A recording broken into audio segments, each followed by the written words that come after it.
Baik, perkenalkan nama saya Anissa Kamila Labibah dari Departemen Kimia dengan NRP 50042414149. Di sini saya akan mempresentasikan hasil jawaban saya dari soal kuis 2 Fisika Listrik dan Magnet kelas 3 TW1 203. Di sini saya izin share screen hasil jawaban saya.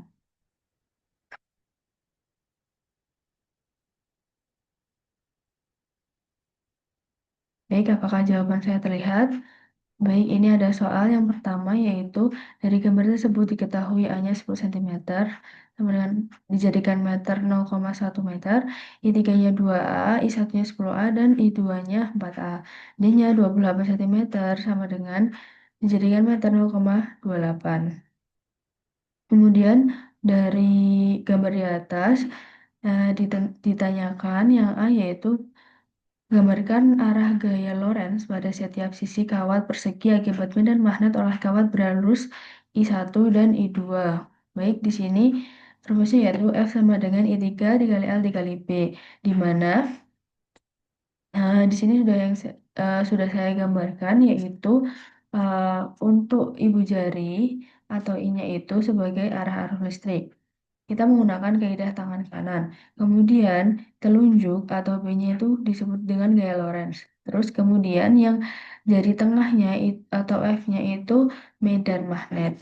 Nah, di sini dari gambar di atas ini kita bisa simpulkan bahwa sisi PQ yang bagian atas itu I3 arusnya itu ke kanan dan medan magnetnya ke dalam, gaya Lorentz-nya ke bawah. Jadi I-nya itu sama kayak tadi, I-nya berupa ibu jari, kemudian medan magnetnya itu berupa jari tengah, dan kemudian gaya Lorentz-nya itu berupa jari telunjuk.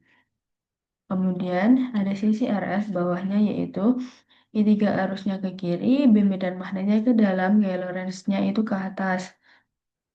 Kemudian ada sisi QR yang bagian kanan yaitu hasilnya I3 arusnya itu ke bawah dan medan magnetnya itu hasil superposisi I1 dan I2.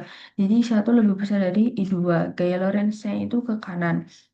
Kemudian ada sisi SP, yaitu sebelah kirinya, yaitu I3 arusnya itu ke atas, B medan magnetnya itu sama memiliki hasil dari superposisi, di mana I1 dan I2.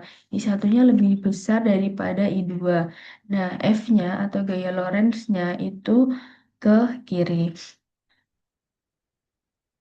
Kemudian kita lanjut ke pertanyaan yang ke B, yaitu di situ ditanyakan berapa gaya Lorentz pada sisi RS.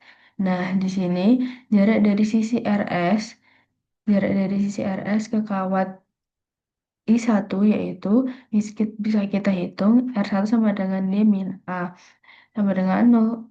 D-nya sudah kita ketahui 0,28 min 0,51 0,1 meter. Ini A-nya. Nah, dia dapatkan 0,18 meter. Nah, jarak dari sisi RS ke kawat I2 itu R2 sama dengan D plus A dihasilkan 0,38. Nah, medan magnetnya itu bisa kita cari yang pertama dari kawat I1 yang 10 ampere. Kemudian B1-nya itu mu 0 dikali I1 per 2pi R1. Nah, mu 0-nya 4pi kali 10 pangkat min 7 dan I1-nya 10 ampere tadi. Kemudian per 2pi dikali 0,18 dapatkan hasilnya 1,11 kali 10 pangkat min 4 T atau Tesla. Kemudian yang kedua dari kawat I2 4 ampere, B2-nya itu dihasilkan 2,11 kali 10 pangkat min 6 Tesla. Kemudian kita tentukan resultan medan magnetnya di RS. Nah, P-netnya itu B1 min B2. Jadi hasil dari ini tadi 1,11 kali 10 pangkat min 4 dikurangi oleh 2,11 kali 10 pangkat min 6. Dan dihasilkan yaitu hasilnya 1,089 dikali 10 pangkat min 4 T. Nah, gaya Lorentz di sini sama seperti tadi, F sama dengan I dikali L dikali B. Jadi 2 dikali 0,1 dikali hasil dari B-nya tadi yaitu hasilnya 2,178 dikali 10 pangkat min 5 Newton. Kemudian pertanyaan yang ketiga yaitu gaya Lorentz pada sisi PS sama dicari yaitu jarak I1-nya itu R1 sama D plus A. Hasilnya didapatkan hasil 0,38. Sedangkan jarak I2-nya R2-nya yaitu D min A dihasilkan 0,18 meter. Nah, medan magnetnya yaitu I1 atau B1 kita masukkan rumusnya sama yang tadi mu 0 dikali I1 per 2 pi per R2. Kemudian dihasilkan 5,2 kali 10 pangkat min 5T itu yang B1, yang B2-nya 4,44 kali 10 pangkat min 6T. Kemudian kita cari resultanya. Nah, B-netnya itu dihasilkan 4,8816 dikali 10 pangkat min 5T. Nah, gaya Lorentz-nya sama kita hasilkan dengan rumus yang tadi yaitu F sama dengan I kali L kali B. Dan dihasilkan 9,632 kali 10 pangkat min 6 Newton. Nah, di sini arah gayanya yaitu arusnya ke atas medan masuk bidang dan F-nya tadi atau bisa kita sebut dengan medan magnet yaitu ke kiri. Nah, untuk yang B tadi saya lupa menjelaskan untuk arahnya yaitu I ke kiri dan B-nya ke dalam bidang dan F-nya itu ke atas. Gitu. Lanjut, pertanyaan nomor 2 yaitu dari gambar di samping diketahui D1-nya 1,2 ampere, I2-nya 1,5 ampere, R1 sama R2-nya itu L per 2. Nah, mu nolnya 4 pi dikali 10 kali 7 kali T, Tesla dikali meter per ampere. Kemudian ini yang pertama, yang A, ditanyakan hitung vektor medan magnet di titik P akibat kawat 1.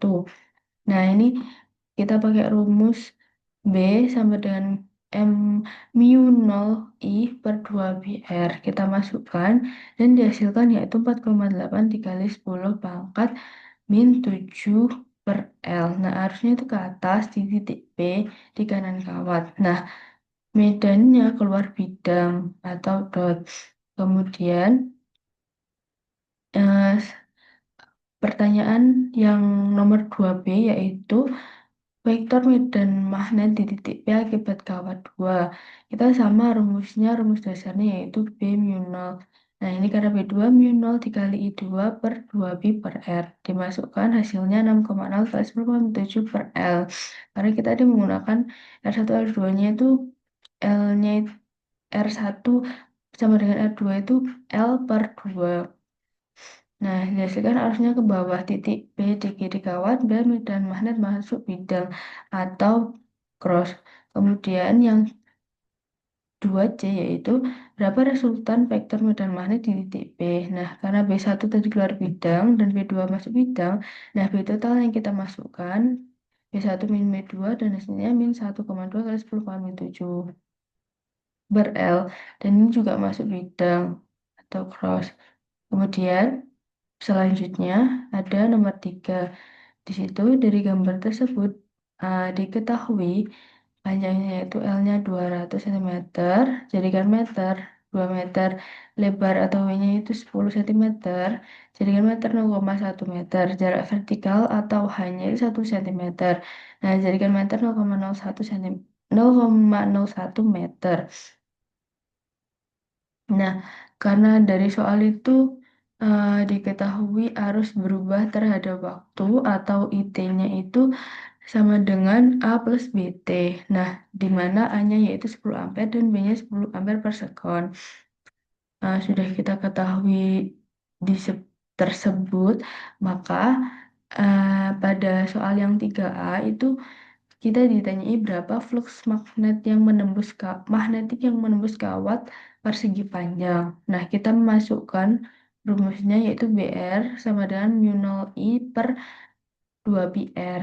Nah, kemudian kita substitusikan BR itu di dalam rumus yaitu C sama dengan integral B dikali dou A sama dengan integral dengan batas bawah H dan batas atas H plus W.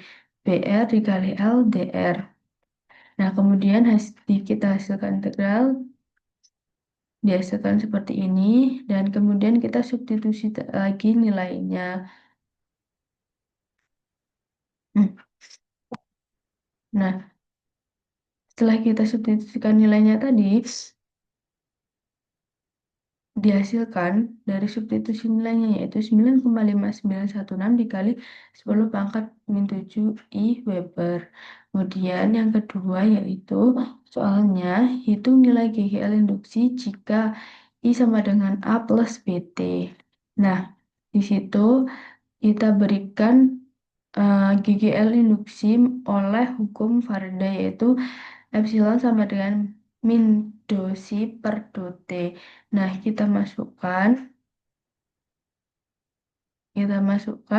tuh dan kita turunkan terhadap waktu. Maka dihasilkan untuk GGL induksi jika I sama dengan A plus BT itu minus 9,5916 kali 10 pangkat min 6 V. Terus yang ketiga yaitu soalnya yaitu arah arus induksi pada kawat persegi panjang. Karena IT makin besar, maka medan magnetnya makin bidang. Arus induksi akan menolak dan medan keluar bidang. Jadi, di sini dapat kita simpulkan bahwa arah arus induksi itu berlawanan arah jarum jam untuk medan keluar bidang. Kemudian yang keempat, soalnya ada gambar seperti ini. Nah, diketahui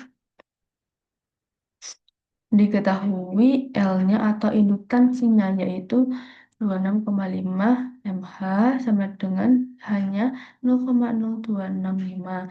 Nah, C1-nya 56 μF. Nah, C2-nya 50 μF dan R-nya itu resistansinya 10 ohm. Kemudian F-nya atau frekuensinya 60 Hz. Nah, ini tegangan maksimum maksimum atau VM-nya itu 200 P. Nah, ini C1 itu kapasitansi. Kemudian kita diketahui nomor 4 itu ditanyakan yang A, berapa nilai C ekivalen dari rangkaian seri LLC tersebut. Maka kita masukkan karena kapasitornya disusun seri, maka kita masukkan seperti ini. 1/CEK sama dengan CEK itu ekivalen 1/C1 ditambah 1/C2. Nah, ini kita masukkan, substitusikan, kemudian dihasilkan hasilnya 26,42 μF. Kemudian yang kedua yaitu soalnya impedansi rangkaian atau simbolnya yaitu Z. Nah, kita diketahui di sini, kita cari dulu hitung reaktansi induktif XL dan XC-nya dulu. Nah, XL-nya kita dapatkan 10 ohm dan XC-nya 100,5 ohm. Nah, kita masukkan ke rumus impedansi rangkaian atau Z-nya yaitu akar R kuadrat plus tutup kurung XC min XL kuadrat. Maka kita masukkan, substitusikan, dan hasilnya Z-nya yaitu 91 ohm. Nah, kemudian selanjutnya ada soal 4C yaitu persamaan arus sebagai fungsi waktu. Nah, karena ini arusnya maksimum, maka IM sama dengan FM per Z. Nah, kita masukkan, dihasilkan 2,42 ampere. Nah, kemudian sudut fase yaitu C sama dengan R cos tangan XC min XL per R. Kita masukkan dan dihasilkan 83,7 derajat. Nah, karena tadi berapa persamaan arus sebagai fungsi waktu?